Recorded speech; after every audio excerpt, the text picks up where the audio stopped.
Arsenal continue to seriously pursue Rodrygo of Real Madrid. A big update on that. Plus, Mikel Arteta speaks about the situation. We're looking at Rúben Amorim and his future. A huge update from Fabrizio Romano. Who are the casualties going to be of the Man United squad? Bruno, could he be one of them? We have updates from the media on that. Plus, reportedly a mammoth offer on its way from Liverpool for Florian Wirtz. Make sure you've hit the like button. Make sure you're subscribing right now to the Football Terrace. Let's do this.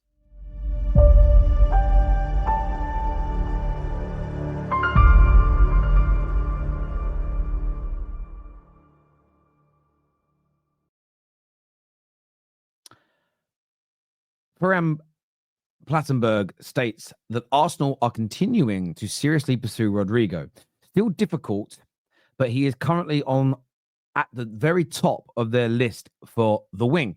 Talks between all parties have started, as revealed yesterday. Mikel Arteta has not denied the report, saying if you want to win major trophies, you have to have the best in the market. We have to add goals, creativity, numbers that will put them into a different position. And I think this is very significant for Arsenal. What has been stated the whole time is that, one, there is competition. Bayern Munich have an interest. Liverpool are interested. Chelsea's name has been thrown into this hat as well. But it's Arsenal at this particular juncture who have had the majority of the headlines, the majority of the journalists are seriously pursuing this deal. So there is competition for Arsenal. Getting him away from Real Madrid is also difficult. Yes, there are reports that he is unhappy. Yes, there are reports that he wants to leave and play in his more natural position, his preferred position, which is on the left-hand side. However, Alonso is going to be announced as the new manager on Monday. The World Club Cup is only, 3 weeks away from beginning. Real Madrid are very unlikely to sanction his exit in that little window before the World Club Cup starts. So Arsenal then are going to have a month where the player is going to be practically unattainable because he'll be focused on a month-long tournament with Real Madrid, unless there is an early exit. So there's an element that's difficult. There's an element of a gamble, because if you put your eggs into that basket and Nico Williams signs for Barcelona or for Real Madrid, because they might do incoming business around Real Madrid in that period. There's talk of Anthony Gordon. He might do a new deal at Newcastle, or Liverpool might go in for him. I'm using those examples because they've been linked to Arsenal, and you'll think of other names that you've seen on their winger list. If they sit and they wait for what could be another 6 to 8 weeks from this point before completing this deal, they may watch the parade go by. At the same time, we know he's a phenomenal player. Not his greatest season last year from an outputs point of view and perspective. But at the same, what I do find really interesting is all the very same people that say GA doesn't mean anything. The reason most of those guys, I follow their Twitter accounts. The reason they're now saying they don't want this player is there's not enough GA. Go figure. But I think this would be an excellent signing. I think it would raise the floor for Arsenal. There is no doubt about it. And I'd be really excited to see him in a more balanced squad on the left-hand side of an attack. With him on the left and Saka on the right, I think that is very, very sobering for rival fans. But I'd love to get your views, and I really would love to get your opinions on this as well in the comment section below. Now, moving on to Liverpool. Now, a big publication here is stated that Liverpool have made an astronomical offer for Florian Wirtz. The player is giving himself 10 days, very specific here, 10 days to essentially make up his mind on where he wants to go and look at his options. Now, as we reported on Wednesday, there are a number of very big Bayern Munich fan accounts who have said categorically Wirtz will not be becoming a Bayern Munich player this summer transfer window. And look, I don't know who these individuals are. They seem to hold a lot of credibility, a lot of weight, and a lot of support from diehard Bayern Munich fans. So I'm going to take what they say with an element of authority without completely disregarding other outlets and other opinions. But it does appear at this moment, when you read between the lines, that Bayern Munich are really struggling to get a deal struck with Bayer Leverkusen. And I'm personally, from an outsider's point of view, quite happy to see this in Germany. I feel too often clubs just allow or cater too easily to Bayern Munich buying their best players. This, of course, has opened the door for Liverpool. We've seen City, who do still hold an interest along with Real Madrid. It's a low interest at this moment in time. This has seen Liverpool try and strike a deal. City, it seemingly looks like they were rejected by the player. But there is certainly an opportunity here that Liverpool are trying to explore. Liverpool are trying to get done. Liverpool are trying to get over the line because they see, look, we all see the talent. We all see the quality of young Wirtz. It's all just about how much this is going to cost. There are reports that it could cost somewhere near 120 million pounds just for the transfer fee. Then there are the wages, bonuses, signing on fees. This could be a massive, massive investment by Liverpool Football Club for the Bayer Leverkusen attacking midfield player Wirtz. But what a signing this would be. Again, on paper, fantastic. You've got to see how a player adapts to the league, adapts to a new team. But in theory, this is a phenomenal piece of work. Liverpool now backed by Martin Edwards again. Their data team,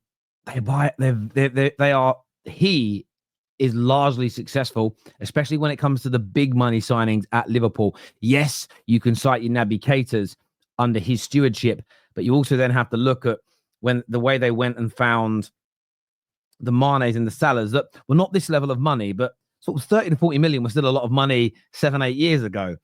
And they obviously went and got Van Dijk, which was ridiculed by people when he first went in. They thought there was far too much money for a Southampton defender.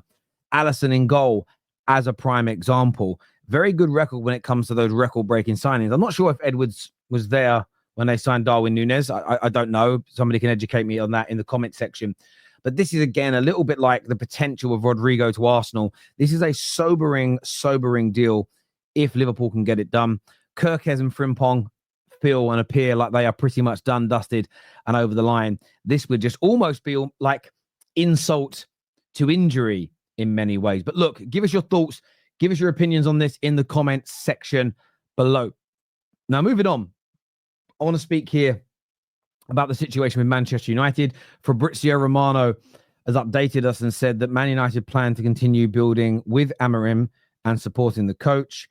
Cunha planned as the first signing, whilst Garnacho can leave this summer if a good proposal comes in and is agreeable to all parties. And what I'm happy with when reading this is that Man United it may not even been a decision. It might just be backing up their previous thoughts.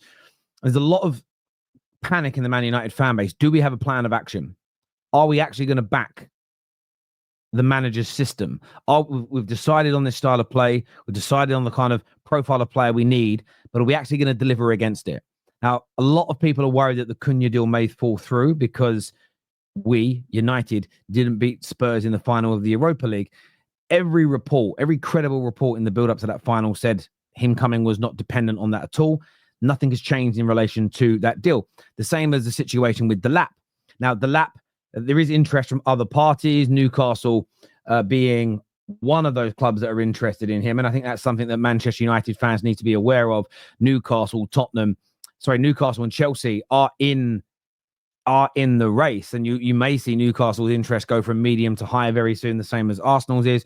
We know Nottingham Forest hold an interest at this particular moment in time for him. And it would be frustrating. Again, depends who else Man United could sign. I wouldn't like to lose out on a target. I think Delap's a very, very talented young player. I'd like to see him in a Manchester United shirt. But I feel what's really important is that we make a decision, and we have updated via the media Man United fans quickly. Whether you like the decision or not, it's quick and it's decisive. Rúben Amorim is staying. They are telling us that they're going to continue to build.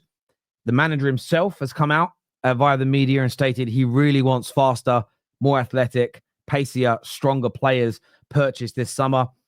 Delap and Cunha both fit that profile. And for me, we need more of that in this team. We're a very weak and we're a very slow team comparatively to a lot of other Premier League outfits. So you may not like the idea that Rúben Amorim is staying, but he is. What we need to help make him successful is to buy better, stronger, fitter, quicker, more technical football players. And then at least there's a bit of a win-win.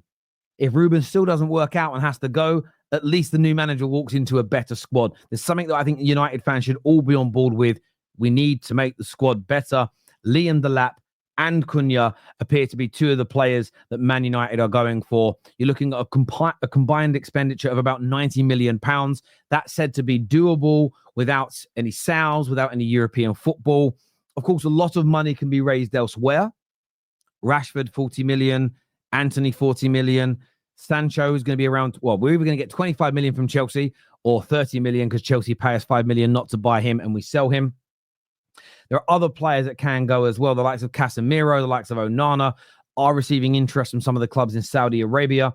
And of course, there is the Bruno talk as well. Could Bruno be sold? As of right now, Give Me Sport and Graham Bailey have both stated that Manchester United will keep Bruno Fernandes. He will stay for another year. Part of me, and I said it yesterday, I'm not going to go back on what I've said because of this news. If we got offered an obscene amount of money and that could be invested to buy Adam Wharton or Baliba or both, as an example, to sit in our central midfield area, you have those two and Mainu as a three that play in the two positions over the course of the season, I'd be tempted to do it.